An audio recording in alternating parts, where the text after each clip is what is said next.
Good afternoon. It's very good to see y'all. Very good to be here, and I'm glad to be able to speak for y'all while we're traveling through. I'm hoping this lesson is encouraging for you. So this is our second year that we were able to do Halloween up in New Jersey, and so it was a really cool experience for us to hand out candy to all the kids who came by. It was a cool experience this year, especially. Maybe it's just me becoming old and sentimental at 29, but like to come up and have the kids come up and their parents with them, and the parents continue to encourage the kids every time to say thank you.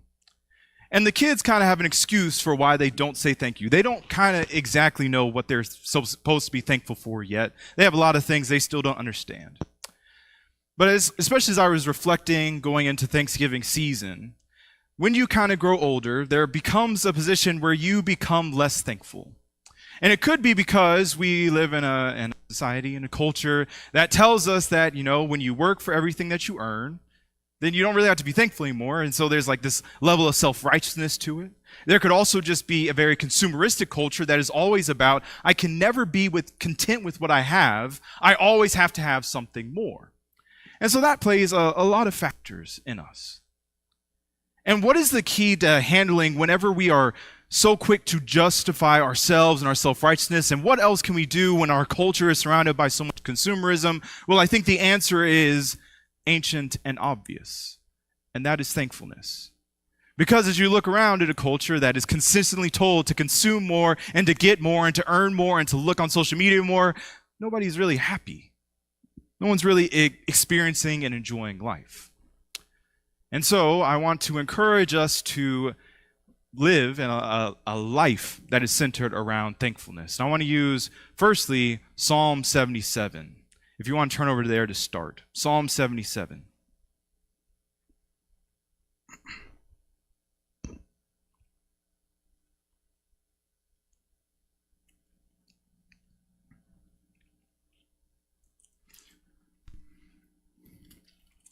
So Psalm 77 is written by my favorite psalmist, who is Asaph. And the reason I love Asaph is because Asaph, whenever he is in distress or frustrated or scared or whatever, he tells God how it is. And I want to have that type of courage to speak to God about the things that are actually on my mind instead of sticking with the cookie cutter things that I know. And so in Psalm 77, we're going to see Asaph really pouring himself out to God and seeing the distress that he's in. If you want to open up with me, I'm going to read verses 1 through 10. To the choir master according to Jeduthun, a psalm of Asaph. I cry aloud to God, and he will hear me. In the day of my trouble I seek the Lord. In the night my hand is stretched without wearying. My soul refuses to be comforted. When I remember God, I moan. When I meditate, my spirit faints. Selah. You hold my eyelids open. I am so troubled that I cannot speak. I consider the days of old, the years long ago. I said, let me remember my song in the night. Let me meditate in my heart. Then my spirit made a diligent search. Will the Lord spurn forever and never again be favorable? Has his steadfast love forever ceased? Are his promises at an end for all time? Has God forgotten to be gracious? Has he in anger shut up his compassion? Selah. Then I said, I will appeal to this, to the years, the right hand of the Most High. So taking a pause before we get into the end of Psalm 77, we open up with Asaph, who is crying to God, and he is doing that out loud, which I think is a really good place for us to start. Psalm 77 is not written in a place of a man who does not have faith in God. This is someone who believes enough in God to cry out to him with full voice, as well as with the expectation that God hears him and is able to do something about it. But just because he's in that position does not mean that God is automatically going to do what he's been crying out for. Now here Asaph also does something I think is important for the Christian to incorporate in their life, and that is praying out loud.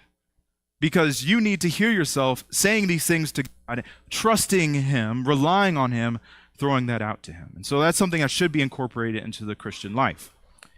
Now, as he continues, he talks about how he is seeking after the Lord. Another very important part for living as one who wants to follow the Lord is to actually seek him out. There can be a level where it's like, all right, I have already found him. I have already been saved, and then I've arrived. But Asaph, in his desire to know his Lord and to know why he's in this distress, continues to want to know the Lord better and understand why he's going through this distress. We see that in this passage, all he is doing is seeking after comfort. He is moaning. His spirit is fainting in verse 3. And verse 4, he's struggling with some sort of insomnia, that you keep my eyelids open, and I am so troubled that I cannot speak. And so this is a man, for whatever reason, he is in extremely deep distress. How is he going to respond to it? Well, he starts in verse 5 by saying, I'm going to consider days of old. I'm going to remember the things that are past, the song that I used to sing. And so maybe just like an appeal to that time when things were better. But as he goes back into this nostalgic era, it doesn't actually bring any more hope for him. It just brings a lot more questions. And again, some of the ones that Asaph asks in this little section here, they're hard for me to ponder ever saying to God. He says in verse 7, will the Lord spurn forever? Will you never again be favorable? God, have you just rejected us forever? You want nothing to do with me or nothing to do with us? Has his steadfast love forever ceased? That is an essential part of God's character. And now he's saying, do you not love anymore? Are you no longer faithful? Are his promises at an end for all time? The God who made promises to our forefather Abraham, are you done with that? Is no longer a part of your plan, no longer a part of your character? Has God forgotten his grace in verse 9? Has he in anger shut up his compassion? All extremely difficult things, and again, it's hard for me to vocalize that type of thing to God. This year, in a lot of ways, has not been the easiest. We have attended around 8 funerals, and a lot of them were at a congregation I'm still trying to get to know in New Jersey. There's been a lot of frustrations with how the world has been operating, and it's just like, are we doomed forever? God, when are you going to do something about this? Will you do something about this?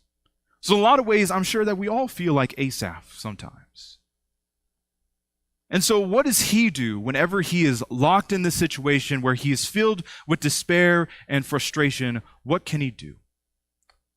We want to read, picking up in verse 11 with me.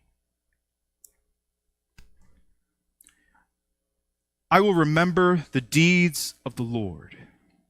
Yes, I will remember your wonders of old. I will ponder all your work and meditate on your mighty deeds. Your way, O God, is holy. What God is great like our God? You are the God who works wonders. You have made known your might among the peoples. You with your arm redeemed your people, the children of Jacob and Joseph. Selah. When the waters saw you, O God, when the waters saw you, they were afraid. Indeed, the deep trembled, the clouds poured out water, the skies gave forth thunder, your arrows flashed on every side, the crash of your thunder was in the whirlwind. Your lightnings lighted up the world, the earth trembled and shook, your way was through the sea, your path through the great waters, yet your footprints were unseen. You led your people like a flock by the hand of Moses and Aaron. And so Asaph, as he is going through this trouble and going through this frustration, even feeling like his prayers are unanswered by God, what does he go back and do? But looks to God's ways of old. I think that's a very key thing in our lives of remembering the goodness of God, especially in the time of trouble. He says in verse 11, he's going to remember, and I'm going to remember your wonders of old. God, you have done incredible things I cannot comprehend or fathom. You are greater than everything I could ever know. I'm going to look back on those things. I'm going to ponder them. I'm going to meditate on them. I'm going to be reminded of them in these times. Additionally, if Asaph was calling out to any other god, that god would not be able to help him. Those gods have not shown their wonders. Those gods have not impressed Israel and the other nations. You are the God who has done that. You are holy. You are unlike anything else. You are the only God I can appeal to. You have made your wonders shown. And then he concludes in verse 15, with your arm you redeemed your people, the children of Jacob and Joseph. You are faithful to your promises. When your people have abandoned you and failed you, when they were lost, You were the one who went out with an outstretched arm to bring them back. He concludes Psalm 77, verses 16 through 20, where he is reflecting on a very important story in Israel's history. That is the crossing of the Red Sea. And so he tells it very poetically in verse 16 through 20. But it talks about how God, when the waters see you, they flee. Especially in ancient times when you're talking about the waters, they are agents of chaos. The storms come over the waters. It's filled with creatures that you could not comprehend or understand. It could take away your life, your inheritance, everything in a second. But when the waters see God, they tremble, they run away. This is truly a tremendous God. We see additionally that the clouds are pouring out their water as God is walking through, and he's going to bring his people through this situation. The entire earth responds to his call. Whether that means the lightning comes or it goes, all these things are controlled by him. And then as we get down to verse 19, it talks about how your way was through the sea, your path through the great waters, yet your footprints were unseen. And so it tells us this, it has this image for us of as Israel is going through these waters, God is right there with them. He is the one holding up the waters on both ends. He is comforting and guiding them like a father. And additionally, in verse 20, as he talks about Moses and Aaron, also like a shepherd who is tending to a sheep. And so there is this loving care, this intimacy that God has with his people as he is seeking to lead them out. Now, as you get to verse 20 of Psalm 77, you see it ends there. And it's pretty abrupt. And in a lot of ways, we don't know if this actually helps Asaph or not. Does him bringing back this memory solve all his problems? Probably not. He is still in distress. But as he recalls this story of the crossing of the Red Sea, it brings something to his mind about the God that he has placed his trust in. And that even though Egypt was behind them and the sea was in front of them and there was no way out, God made a way. And so whatever distress that Asaph is in, he trusts that the same God who was there with the people there is with him now. It's important for us to have situations where we can recall like that. And of course, especially for us as Christians, we should see the cross in that light, where we have God incarnate hanging in one of the most excruciating deaths that mankind has ever dreamt of. He is surrounded by people who hate him, whether it be the state or the religious zealots, and they are all calling for him to die. It is the darkest, most heinous day in the entire world. And as people would look on that, there would be like, nothing good can come of this. The Jews would think nothing good could come of this. That guy is cursed. The Romans think, there we go, just another slave to die. And now we look at the cross as a message of hope, that through that death we have life. And so, if God is able to bring life out of a day as dark as that, surely he can do the same for us now. Surely he will be faithful to us. And so as we remember that the light shines in the dark has not comprehended it, has not overwhelmed it, that should be the truth we live in. Now, in a lot of ways, maybe if you're thinking Psalm 77, it's not the most thanksgiving psalm as you would think of. Maybe Psalm 110, I will enter his gates with thanksgiving and enter his courts with praise. I think a very important part of thanksgiving is remembrance. There's a quote that I've been reflecting on a lot recently. And it tells the guy I'm quoting, he says that we are prone to write our trials in marble and our blessings in sand. And so there's something about us in humans that we are really prone to think about how everything is going wrong and how everything is broken. And then we forget how much God has brought us through. That as easy as it is for me to remember all of the funerals I went through this year, it's harder for me to remember how many breaths I took and how many meals I ate and how many people's houses I stayed in, and all the great things that God has continued to bless me with. It's not about being ignorant to the problems of the world, because there is brokenness out there, but our lives that are filled with thankfulness, we're supposed to be reminded that we have hope. That the past does not define us. The future that God has promised us, that is what our life is defined in. And so we are to be living lives that are entirely about thanksgiving. To think about this, I want to turn to one more story over in Luke chapter 17, if you'd like to turn there. Luke 17, story you probably are quite familiar with, with 10 lepers. In verse 11, starting Luke 17, verse 11, I'm going to read through verse 19. It says, "On the way to Jerusalem, he was passing along between Samaria and Galilee. And as he entered a village, he was met by 10 lepers who stood at a distance and lifted up their voices, saying, 'Jesus, Master, have mercy on us.' And when he saw them, he said, 'Go and show yourselves to the priests.' And as they went, they were cleansed. Then one of them, when he saw that he was healed, turned back, praising God with a loud voice. And he fell on his face at Jesus' feet, giving him thanks. Now he was a Samaritan. Then Jesus answered, 'Were not 10 cleansed? Where are the 9? Was no one found to return and give praise to God except this foreigner?' And he said to him, 'Rise and go your way. Your faith has made you well.'" Jesus is on his way down to Jerusalem. We see that he passes through an area that nobody else really wants to pass through, but it's an area by Samaria and Galilee. And so as he goes by, we have these lepers who have learned something about Jesus, who see him passing by, and they have enough faith to say, all right, this is a guy who's healed lepers before. We need to call out to him. And so they ask Jesus for mercy.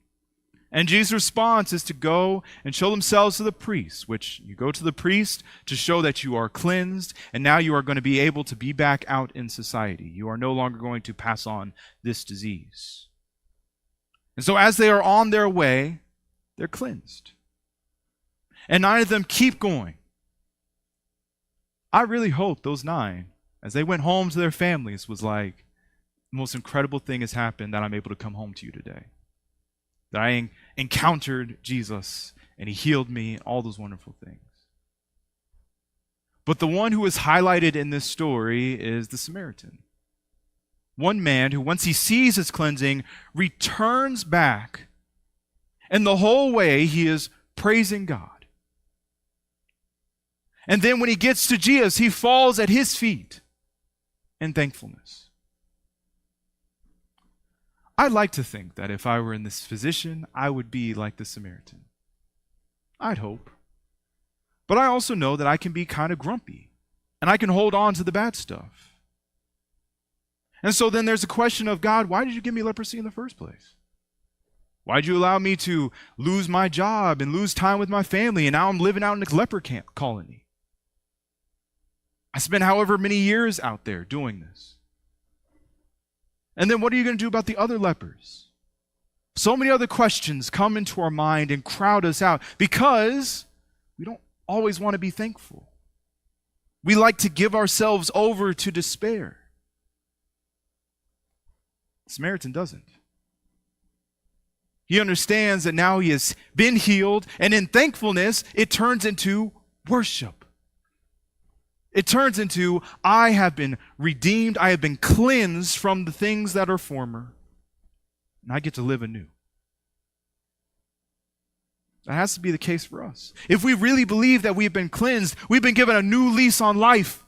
That one time I was dead and now I've been made alive, my life should be encompassed in thankfulness. It should be who I am. There's a whole lot of despair in the world, and people have found ways to monetize this despair. They have continued to exploit people. There has been so many problems that come because everyone is not thinking about how they should be thankful. I'm appreciative that at least one day a year, people get together on Thanksgiving, and maybe even just for a second, they're thankful. I'm glad that happens. But for the Christian, Thanksgiving is not a day, it is a lifestyle. It is an everyday thing that I have woken up today because of the mercies of God. I've been redeemed because of the mercies of God. And so as we live our lives with thanksgiving and with gratitude, imagine what that does to encourage the people around us as we help them to find thankfulness and gratitude. Imagine a world that feels so dark and so broken. What would it be like to be a grateful person in terms of evangelism, trying to help other people to see the light of the things that God has done? Thankfulness changes everything if we have the courage to be thankful. So I just encourage you as we leave tonight to just be more thoughtful about the ways that Thanksgiving is to transform you. I truly believe it's good for you on a lot of emotional and psychological levels, but ultimately because the God that we serve is so great. And so if you want to display your greatness to those who already believe or display his greatness to those who don't, thankfulness is a good place to start. If there's a way that we can help you and serve you, is maybe you're in a place of despair